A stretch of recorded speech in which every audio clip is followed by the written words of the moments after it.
Hello students, মাধ্যমিকের ছাত্রছাত্রীরা মাধ্যমিক 2025 আমরা এবিটিএ টেস্ট পেপার থেকে জিওগ্রাফির পেজগুলো পরপর সলভ করছি। এখন যে পেজটা করব 537। প্রথমে রয়েছে দেখো, দুই বা তার বেশি নদী অববাহিকাকে পৃথক করে যে উচ্চভূমি তাকে বলা হয় জলবিভাজিকা। নেক্সট রয়েছে পার্বত্য হিমবাহের পৃষ্ঠদেশে সৃষ্ট গভীর ফাটলগুলিকে ক্রেভাস বলে। নেক্সট, ক্রান্তীয় ঘূর্ণিঝড় ফিলিপাইন্সে যে নামে পরিচিত ব্যাগিও বা বুগিও বলা হয়।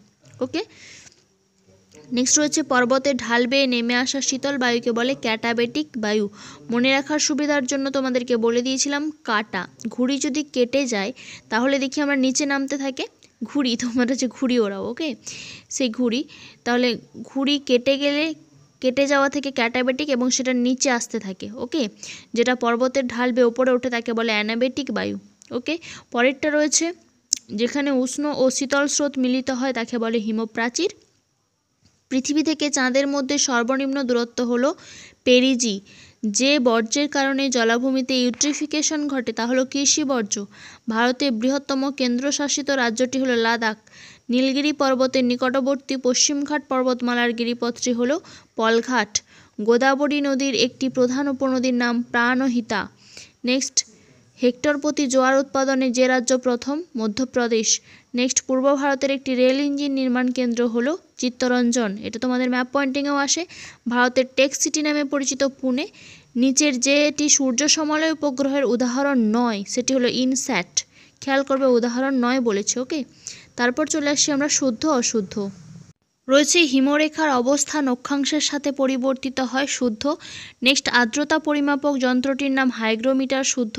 যুগ্যান ভূমিরূপে কঠিন ও কোমল শিলা পর্যায়ক্রমে উলম্বভাবে অবস্থান করে, অশুদ্ধ।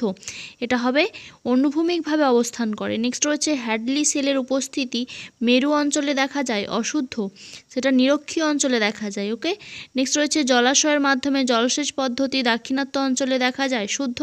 নেক্সট, ভূবৈচিত্র্য সূচক মানচিত্র লাল রঙের দ্বারা সড়ক পথ দেখানো হয়, শুদ্ধ। নেক্সট রয়েছে কান্ডালা ভারতের করমুক্ত বন্দর, শুদ্ধ। তোমরা যেটা পড়েছো কান্ডালা ভারতের শুল্কমুক্ত, শুল্কমুক্ত মানেই কর। ওকে, শুল্ক মানেই কর, শুল্কমুক্ত হলেই করমুক্ত। ওকে, তারপর চলে আসছি শূন্যস্থান পূরণে। দেখো, শূন্যস্থান পূরণে রয়েছে পৃথিবীর বৃহত্তম উপত্যকা হিমবাহ হলো হুবার্ড। নেক্সট রয়েছে শীতকালে শিল্পাঞ্চলে ধুলো ও কুয়াশার মিশ্রণে ড্যাশ সৃষ্টি হয়, ধোঁয়াশা সৃষ্টি হয়। চাঁদ যখন পৃথিবী ও সূর্যের মাঝে একই সরলরেখায় অবস্থান করে তাকে বলে সংযোগ অবস্থান। নেক্সট রয়েছে রেডিয়াম 226 হলো এক ধরনের সক্রিয় বর্জ্য। উত্তর দক্ষিণ করিডর উত্তরে শ্রীনগর থেকে দক্ষিণে ড্যাশ পর্যন্ত বিস্তৃত, কন্যাকুমারী পর্যন্ত বিস্তৃত। নেক্সট রয়েছে মালাবার উপকূলের উপহ্রদগুলিকে স্থানীয় ভাষায় ড্যাশ বলে, কয়াল বলে। নেক্সট রয়েছে ভারতের মৃত্তিকা গবেষণা কেন্দ্র ড্যাশ শহরে অবস্থিত, ভোপাল শহরে। ওকে, তারপর চলে আসছে একটি বা দুটি শব্দে উত্তর দাও। সুন্দরবন অঞ্চলে কোন দ্বীপটি বিশ্ব উষ্ণায়নের ফলে সম্পূর্ণ নিমজ্জিত হয়েছে? এটা তোমরা বলবে লোহাচোরা দ্বীপ।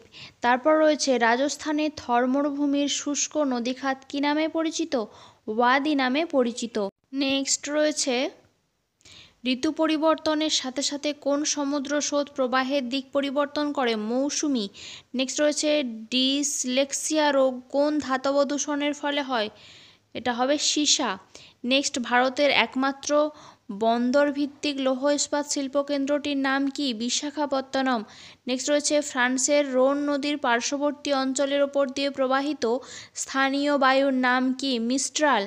নেক্সট রয়েছে কলকাতার জীবনরেখা বলা হয় কোন পরিবহন ব্যবস্থাকে? পাতাল রেল বা মেট্রো রেল। নেক্সট রয়েছে ভূবৈচিত্র্য সূচক মানচিত্র কোন ভারতীয় সংস্থা প্রকাশ করে?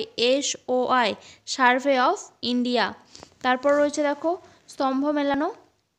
কারেওয়া জাফরান চাষের জন্য বিখ্যাত। নেক্সট রয়েছে বৃহত্তম মোটর গাড়ির নির্মাণ কেন্দ্র, সেটা যেন গুরগাঁওয়ে অবস্থিত। রোডোডেনড্রন, সেটা হচ্ছে আলপিও বনভূমি। নেক্সট রয়েছে সালেম, সেটা হচ্ছে শঙ্কর ইস্পাত কেন্দ্র। ওকে, এখন এই পর্যন্তই। খুব তাড়াতাড়ি আমরা নেক্সট পেজটা সলভ করে নেব।